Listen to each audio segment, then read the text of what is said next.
This is Guyana Tapestry, and we are here in Guyana at the Off the Town Convention Center, Conference Center for the Caribbean Investment Forum.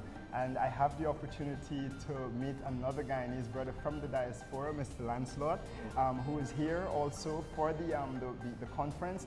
And we want to ask him a few questions, his impressions about the conference so far, the benefits he sees for Guyanese and the diaspora, what brings him all the way from the US, Georgia to be exact, which he'll tell us more about, to attend this conference. So let's get right into it, Lancelot. Absolutely. It's a pleasure to meet you. Likewise. And to share this experience. Yes. So I just want to ask, like, what brings you?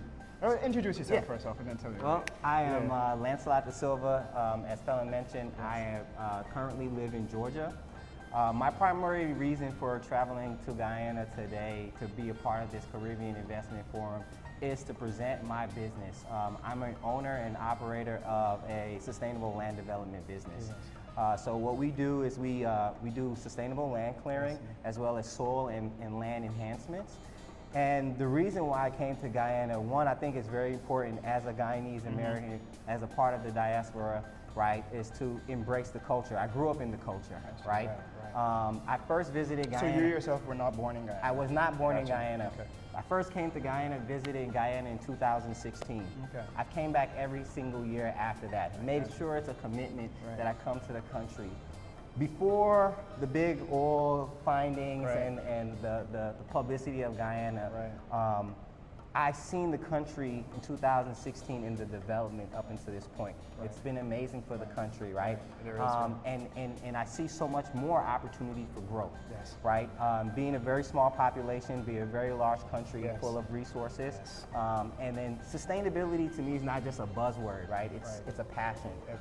And so that's really where I want to bring my expertise and background in sustainability to help better develop the country for the future generations. Wonderful. How old is your business? I say the business idea concept started in 2018. I see. Then we started to do small projects, and in 2024, full-time, been doing a lot of projects in Georgia, but the main goal, even when I started the business, right, was to come to Guyana. I see. Now, the equipment, the resources, the information is not currently in the country.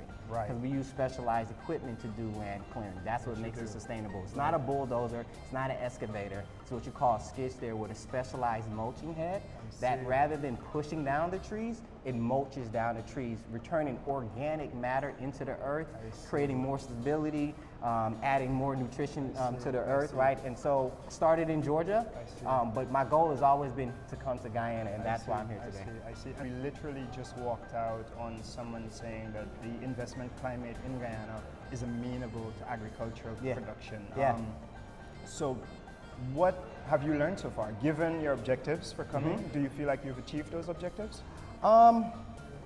Well, my main objective, if somebody said, hey, here's $1 million, bring all your equipment over here, then that would be, so capital investment. But I've definitely made strategic partners, Understood. And had great conversations and next steps on how I can take my business and better position it to bring it here to Guyana. So that's really what I've learned so far. It's one more day, right? So there's more to uncover and more opportunities to learn about as we continue to network. Yes, wonderful. And so given the experience, the exposure, the interactions, what would be your advice, maybe encouragement to insights to share to other Guyanese in the diaspora who may have heard or interested in investing in Guyana in one way, shape, or form? What would you say to them?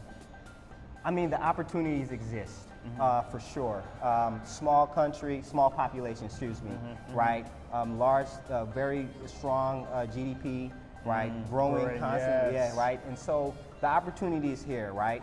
But I think what I'm learning is how you present yourself and your business and your skill set has to be on point. So getting educated is going to be very important to make sure whatever proposition, whatever it is, because there's multiple opportunities, not just in land development, right? I think that's going to be the key part. But I definitely think as a part of the Guyanese diaspora, like to take advantage of this and not allow, at least from what I'm seeing, it's a lot more foreign investors outside of Guyana at this conference, right? Taking advantage of these opportunities. And I truly believe these opportunities really exist for the Guyanese people, right? Should be first. It should be number one, right? And that's what I truly believe, right? And so that's why I'm bringing my business here. One, for it's my mom and my dad. They're also part of my business, myself, right? And also to employ other Guyanese, right? So that we can continue to develop this beautiful country sustainably. Yes, wonderfully. Thank you so very much for that. Now, so that is your encouragement to folks to come home. Yeah, please. Do it. You know the country is beautiful, right? The natural resources is available. Yes. The infrastructure is steadily increasing. Like, as I mentioned, in 2016, I remember coming and it was like, whoa, this is very different from what I'm used to in the United States.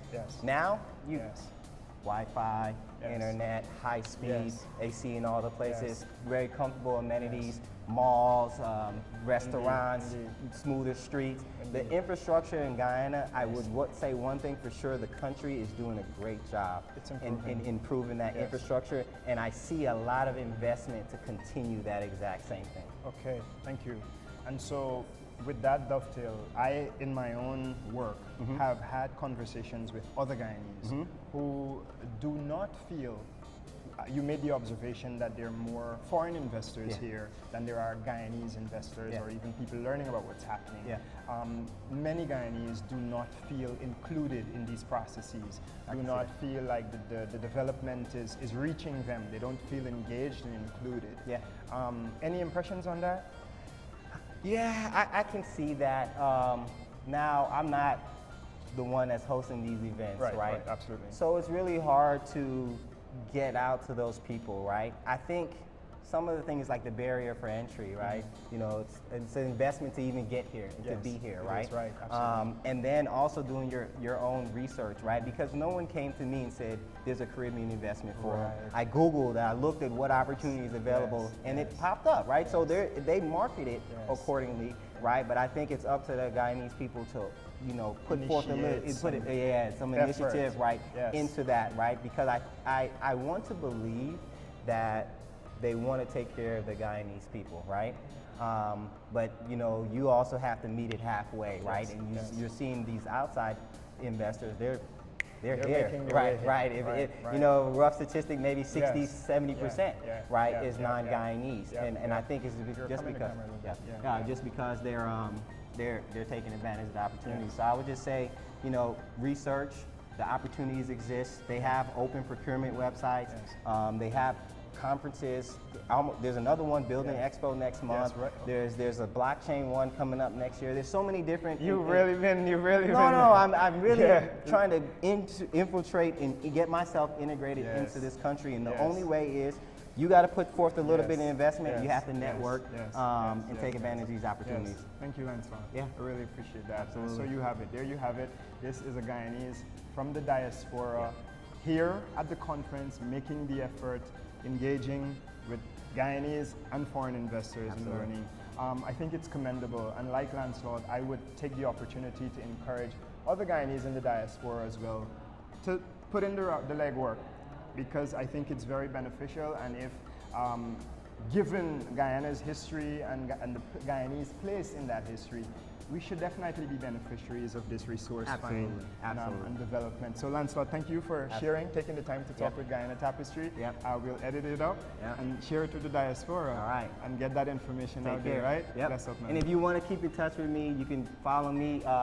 My business is Humanity Soul. I failed. I should have had you do that, but please go ahead. Humanity Soul is how you find me in my business. My personal is Sir Lancelot 06. Give us your social media handles. So that's it. So at Humanity Soul, SOIL, or Sir Lancelot 06 is the best way to find me and to see more about the cool work that I'm doing in the United States and very soon here in Guyana. Wonderful. Peace. Awesome. Thank you, brother. Yes. All right, that's it. Boom.